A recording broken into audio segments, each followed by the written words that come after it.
Hello students, मैं अनुराग टाक biology online classes में एक बार फिर आपका स्वागत करता हूं। आज हम न्यू चैप्टर स्टार्ट करने वाले हैं, चैप्टर नंबर 7। चैप्टर का नाम है वाष्पोसर्जन। चलिए जानते हैं क्या होता है वाष्पोसर्जन। वैसे आपने छोटी क्लासों के अंदर वाष्पोसर्जन से रिलेटेड कुछ चीजें आपने पढ़ रखी होगी। इस चैप्टर के अंदर हम वाष्पोसर्जन को और अधिक विस्तार से पढ़ने वाले हैं। तो सबसे पहले तो आपको इसकी परिभाषा पता होनी चाहिए कि वाष्पोसर्जन कहते किसे।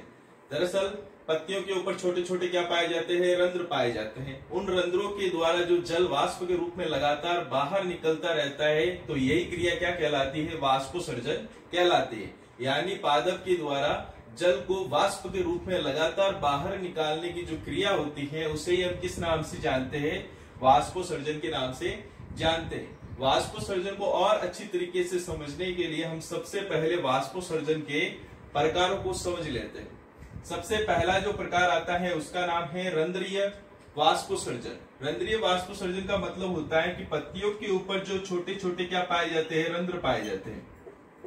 ये पत्ती है और पत्ती के ऊपर छोटे छोटे क्या पाए जाते हैं, रंध्र पाए जाते हैं। अगर इन रंध्रों के द्वारा जल वाष्प के रूप में निकलता है, तो इस प्रकार का वाष्पोसर्जन क्या कहलाता है, रंध्रीय वाष्पोसर्जन कहलाता है। दूसरा आता है उपत्वचीय वाष्पोसर्जन।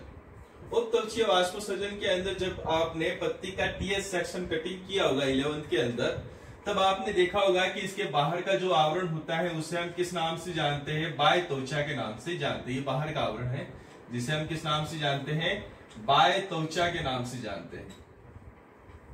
इस बाह्य त्वचा के ऊपर एक परत और पाई जाती है और इस परत को हम क्या बोलते हैं, उपत्वचा बोलते हैं।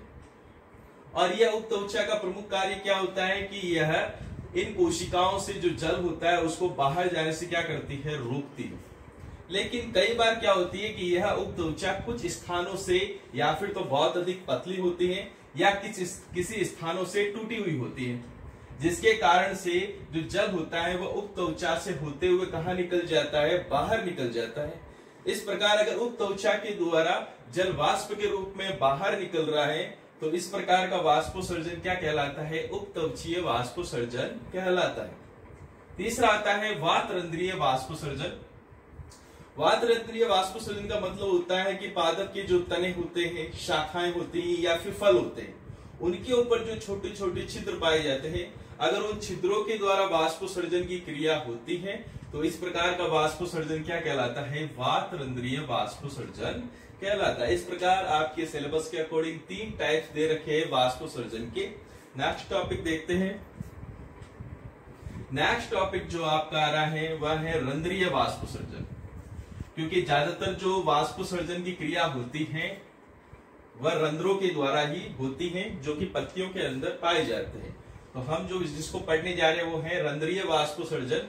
रंध्रीय वाष्पोसर्जन को आपको जानना अनिवार्य है कि रंध्रीय वाष्पोसर्जन के अंदर लगभग प्लांट के द्वारा 98% जो वाष्पोसर्जन की क्रिया होती है वह रंध्रीय वाष्पोसर्जन के द्वारा ही होती है। और परिभाषा आपने पढ़ी ली कि रंध्रीय वाष्पोसर्जन किसे कहते हैं, पत्तियों के अंदर पाए जाने वाले छोटे छोटे रंध्रों के द्वारा जब जल वाष्प के रूप में बाहर निकलता है, तो इसे हम रंध्रीय वाष्पोसर्जन कहते हैं।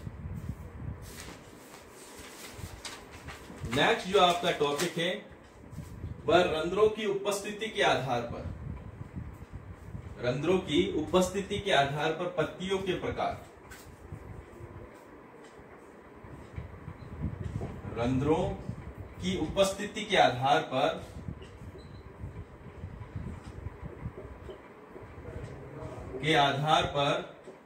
पत्तियों के प्रकार।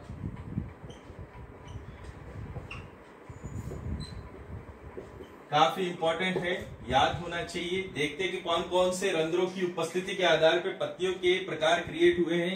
सबसे पहले आता है अधोरंध्रीय पत्ती। सबसे पहला जो प्रकार है उसका नाम है अधोरंध्रीय पत्ती।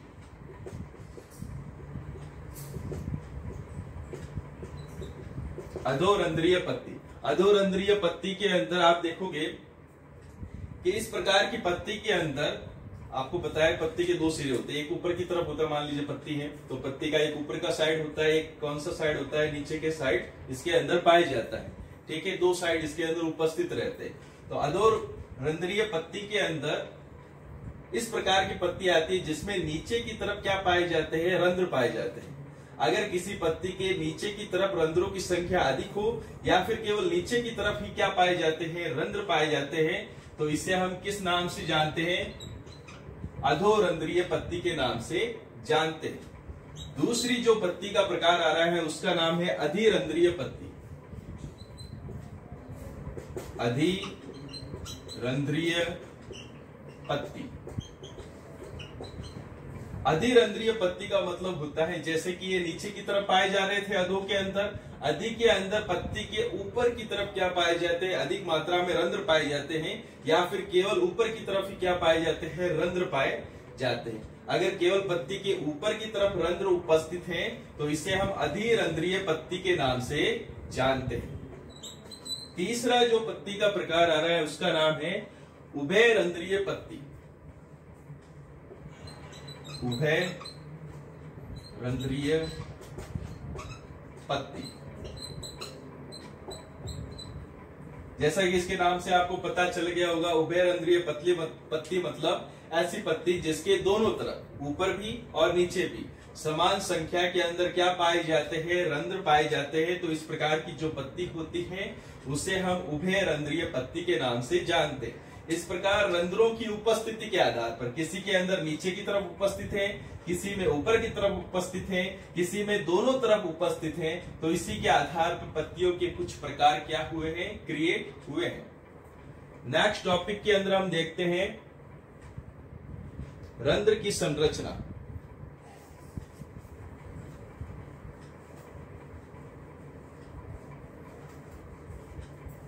नेक्स्ट जो टॉपिक आपका आ रहा है वह है रंध्र की संरचना। रंध्र की संरचना देखते हैं। सबसे पहले रंध्र की संरचना किस प्रकार की होती है।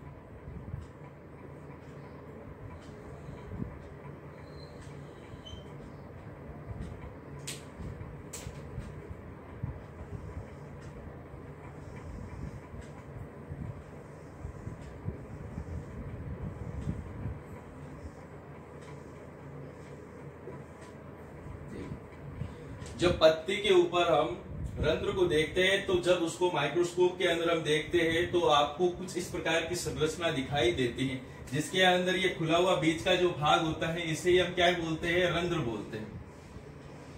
ठीक है। और रंध्र के दोनों तरफ ये कोशिका और ये कोशिका, ठीक है, जो कि किडनी शेप की होती है, इन दोनों कोशिकाओं को हम किस नाम से जानते हैं, द्वार कोशिका के नाम से जानते हैं।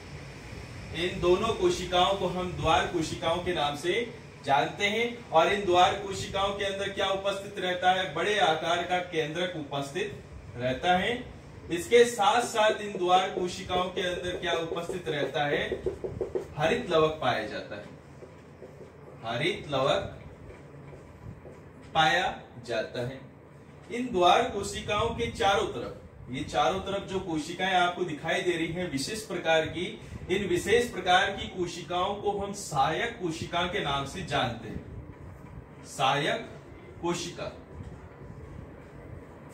ठीक है। अब किस प्रकार से ये रंध्र खुलता है, किस प्रकार से बंद होता है, वो आगे आने वाले सिद्धांतों के अंदर पढ़ेंगे। फिलहाल के लिए इसको थोड़ा सा शॉर्ट में देखने की कोशिश करते हैं। होता क्या है कि जब सहायक कोशिका से जो जल होता है वो द्वार कोशिका के अंदर आता है तो द्वार कोशिका स्फीत अवस्था में आ जाती है। स्फीत अवस्था का मतलब होता है तनाव अवस्था, जिसके कारण से द्वार कोशिका क्या करती है, फूलती है। और इसके इसी कारण से ये जो द्वार होते हैं वो लगातार क्या कर जाते हैं, खुल जाते हैं। ठीक है। लेकिन जब द्वार कोशिकाओं से जल वापिस से सहायक कोशिका में चली जाते हैं तो द्वार कोशिका सलत अवस्था में आ जाती है। सलत अवस्था मतलब रिलैक्स अवस्था। और इसकी इसी अवस्था के कारण से जो द्वार होते हैं वो वापस से क्या हो जाते हैं, बंद हो जाते हैं।